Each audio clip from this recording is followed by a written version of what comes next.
Okay, other specialized structures that come from the epidermis, besides hair and nails, we have glands that occur in the skin. Now, one of the glands I already talked about when we did hair, and that's called the sebaceous gland. And here you can see the bubbly, cloudy sort of appearance of these glands. I like them because they just don't look like other glands.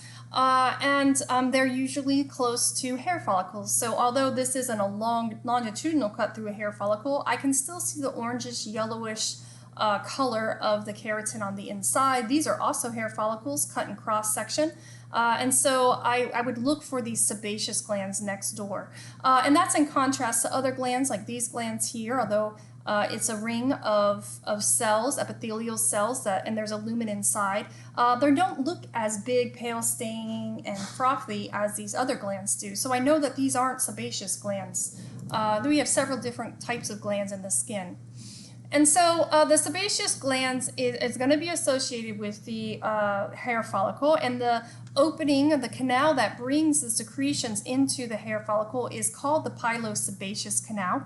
And the cells are going to undergo mitosis on the outer aspect of the gland, and are going to replace the cells that are more inward and closer to the canal, because the interesting thing is that these glands are going to secrete their contents by means of holocrine secretion. And so what that means is that the cell doesn't only just secrete its product into the canal, but the whole cell gets secreted into the canal and degrades itself and degenerates down. And so the cell parts and pieces plus the secretions go into the canal, and they bathe the hair and protect it. And so what can happen, though, is that follicle can get blocked by the secretions of the sebaceous glands, and it can plug up the hair follicle, and then it can cause an infection, and we usually call that acne. Bacteria gets all down in there, or blackheads if the hair follicles get stuck with secretions on the inside. And so this whole process of creating these cells and becoming secreted takes approximately 8 days. Okay, another type of gland is called a sweat gland. And there are two types of sweat glands, an eccrine and an apocrine sweat gland. But most sweat glands are eccrine all over the body, so apocrine is only going to be in a couple different places. So these are also epithelial derivatives that come from the epidermis, and they actually invaginate down into the dermis. So the secretory portions of these glands are real deep in the skin. So they don't stay superficial by the surface, but rather down into the dermis. And there's a few different cell types, and we look at you look at cell types of these glands in lab and be able to check out cool cells like myoepithelial cells, which are both epithelially derived and also contractile. So that makes it kind of cool cells. And clear cells and dark cells have slightly different secretory products. And so here, what we're looking at first is eccrine sweat glands. So these glands I was pointing to you earlier, and I said that they were not like the sebaceous glands. They don't look similar. These are eccrine sweat glands. And they have very small lumens. The secretory parts have very small lumens, and also the ducts do. So this is the duct. And I know this is an eccrine sweat duct because it has a curly Q, like a pig's tail appearance, as it curls its way towards the surface of the skin.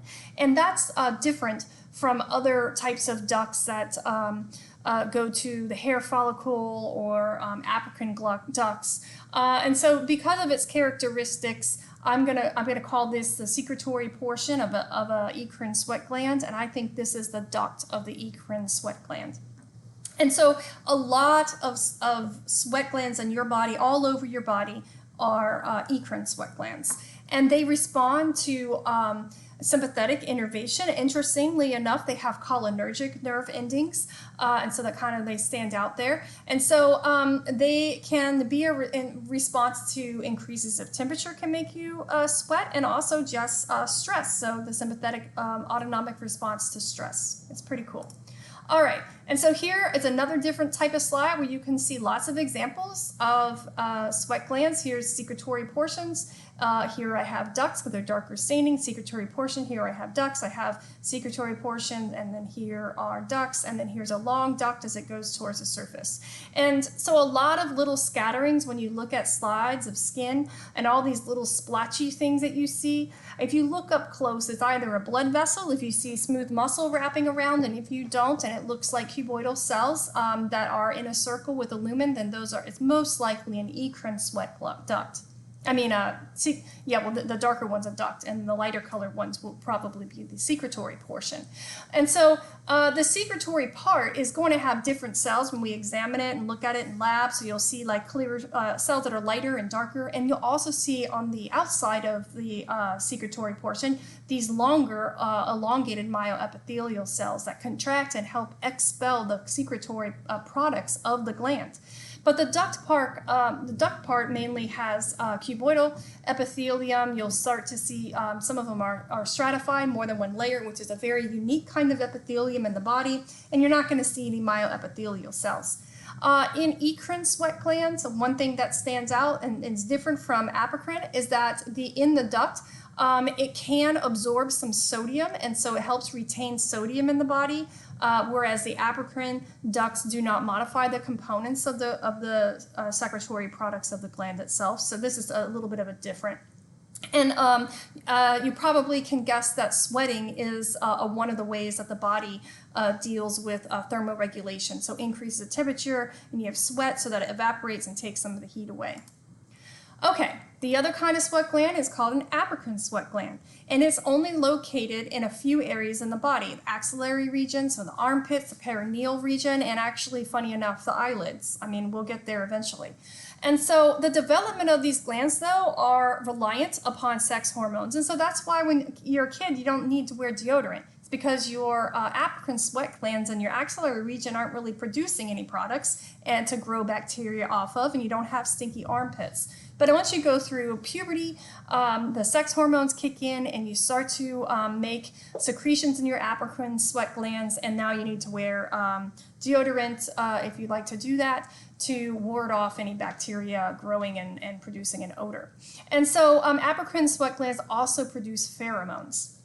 And so that goes right along with puberty and sex hormones. And they are innervated by adrenergic nerve endings instead of cholinergic. And they have very small secretory portions. And they have, I'm reading this, and this is not what my brain is like, that's not right. Apocrine sweat glands have very large lumen sizes, and that's in contrast to the last sweat glands we just talked about, which were eccrine, which have very small secretory portions. So let's take a look. So you can see, look how much wider these glands are than the eccrine sweat glands were. Much, much bigger. So it's so much significantly bigger that it's so much appreciated. Hopefully you do. We'll see differences again in lab. You'll be able to see both. And so the secretory part really only has one cell type, so you're not going to see clear cells and dark cells. And the duct part will still have some stratified cuboidal epithelium and no myoepithelial cells, but it doesn't actually absorb any of the secretory products. So it doesn't modify the product once the gland makes its secretory products, okay? And oftentimes these apocrine glands are associated with the hair follicle. Here you can see one right here. And you think about the location and axillary region, you have hair growing in your armpit area, you have hair growing in your perineal region, and actually you have hairs that are growing on your eyelids. Okay, so let's do a couple questions and then get on to sensory receptors.